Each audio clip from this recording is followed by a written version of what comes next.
Oi, gente, tudo bem? Hoje eu vou falar um pouquinho sobre um tema muito relevante na saúde reprodutiva, que é a relação entre o estresse oxidativo seminal e a perda gestacional recorrente, que ela também é conhecida como a sigla PGR. Então, a PGR, ela também pode ser chamada de aborto por repetição ou habitual. Ela é caracterizada por duas ou mais perdas consecutivas na gravidez antes das 24 semanas. As evidências sugerindo que há um envolvimento do estresse oxidativo seminal com reações adversas de gestação, como a PGR, a perda gestacional recorrente. O artigo se propôs a fazer uma revisão sistemática, sintetizando o conhecimento que nós temos sobre a relação do estresse oxidativo seminal com a PGR.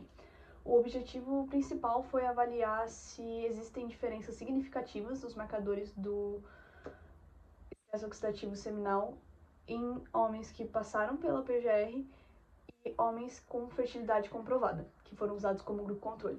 A análise quantitativa dessas diferenças através de uma meta-análise de dados já publicados, assim fortalecendo a nossa compreensão da relação entre o estresse oxidativo seminal com a PGR. Oi, eu sou o Arthur e eu vou falar um pouco sobre a metodologia utilizada. Para atingir os objetivos desse estudo, foi conduzida uma revisão sistemática em meta-análise SRMA, seguindo rigorosamente as diretrizes PRISMA e MUS. A busca de estudos ela foi bem abrangente, englobando as bases de dados da PubMed, Medline, Embase e Web of Science, com dados coletados até agosto de 2024. A estratégia de busca empregou termos-chave como seminal, oxidative stress e recurrent miscarriage. A seleção dos estudos ela foi realizada de forma independente por 2 revisores que aplicaram critérios de inclusão pré-definidos, focando em estudos observacionais que comparavam marcadores de EO seminal entre homens com parceiras com PGR idiopática e controles férteis. A qualidade metodológica dos estudos incluídos foi cuidadosamente avaliada utilizando a escala Newcastle-Ottawa, NOS. A meta-análise dos dados extraídos foi realizada com o software Review Manager, utilizando a diferença média padronizada, SMD, como medida de efeito primária e empregando modelos de efeitos fixos e aleatórios para análise dos dados contínuos. Vou falar um pouco aqui sobre os resultados obtidos nesse artigo e, inicialmente, aqui como a gente chegou nesses resultados, como o artigo chegou nesses resultados. Então, foram lidos, pelos pesquisadores 222 artigos, mas apenas 7 desses estudos de caso controle foram selecionados segundo os critérios de inclusão do artigo. Entre esses 7 estudos, envolveram 459 homens, 243 com parceiras que tiveram perda gestacional recorrente, que são do grupo RPL, e 216 do grupo controle sem o histórico de RPL. Esses estudos, então, foram pegos entre 2010 e 2024 e em 6 países diferentes. E a qualidade dos estudos foi considerada boa com base numa escala que eles chamam de NOS ou Newcastle-Ottawa Scale. Agora, falando um pouquinho sobre os resultados principais, temos a parte dos marcadores pró-oxidantes, que são as substâncias que causam esse estresse oxidativo. Então, eu vou falar alguns dos achados e aí a interpretação deles. Então, um dos achados foi que os níveis estavam significativamente mais altos nos homens do grupo RPL, o que sugere que eles têm maior estresse oxidativo. E um tipo específico de medição, que foi a quimioluminescência dependente do luminol, mostrou que tem um aumento ainda maior desses níveis.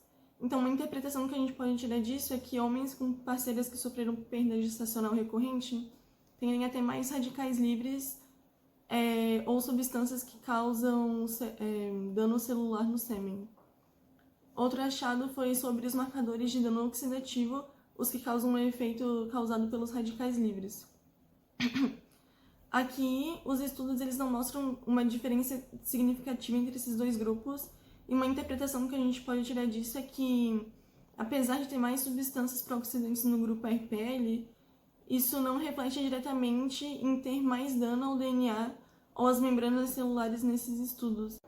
Então, aqui sobre outros achados, os marcadores antioxidantes, que são as substâncias que protegem contra o estresse oxidativo. Basicamente, um dos achados são que os níveis de oxidantes estavam significativamente mais baixos no grupo RPL. Basicamente, a capacidade antioxidante total, ATAC, estava reduzida e o potencial de oxidação estático, o SORP, também estava reduzido. Uma interpretação que a gente pode tirar disso é que esses homens têm menos defesa contra o estresse oxidativo, o que pode ser um problema para fertilidade ou para perda gestacional. Então, alguns pontos importantes para a gente tirar dessas conclusões dos resultados que a gente pegou nesse artigo. Uma delas é que a análise de sensibilidade mostra que os resultados pró-oxidantes podem mudar dependendo dos resultados incluídos, mas os resultados sobre antioxidantes são mais consistentes e confiáveis. Isso é uma boa conclusão para esse tipo de estudo, porque mostra ali um dos resultados que a gente pode se basear mais no próprio artigo. E os resultados podem apoiar a hipótese que o desequilíbrio oxidativo pode estar associado à infertilidade masculina em casos do RPL, e uma interpretação cuidadosa é necessária sempre nesses casos, porque sempre é necessário checar viés de confirmação e tal, mas o artigo fornece um gráfico de funil onde é esclarecido. Em conclusão, essa revisão sistemática e de meta-análise demonstra uma associação significativa entre o seminal e a perda gestacional recorrente, com os níveis elevados de marcadores pró-oxidantes e reduzidos de antioxidantes no sêmen de homens que têm um histórico de PGR. Esses achados, eles reforçam a importância de considerar também a saúde reprodutiva masculina na investigação da PGR, só que, no entanto, é crucial interpretar esses resultados como uma associação e não como uma relação causal direta. A heterogeneidade entre os estudos e o potencial viés de publicação e também a variedade de métodos laboratoriais que são utilizados para avaliar o eu seminal são limitações importantes. Só que pesquisas com desenhos metodológicos rigorosos e também a padronização de métodos de avaliação do eu seminal são necessárias para confirmar essa associação e também para investigar o potencial terapêutico de intervenções antioxidantes na prevenção da PGR.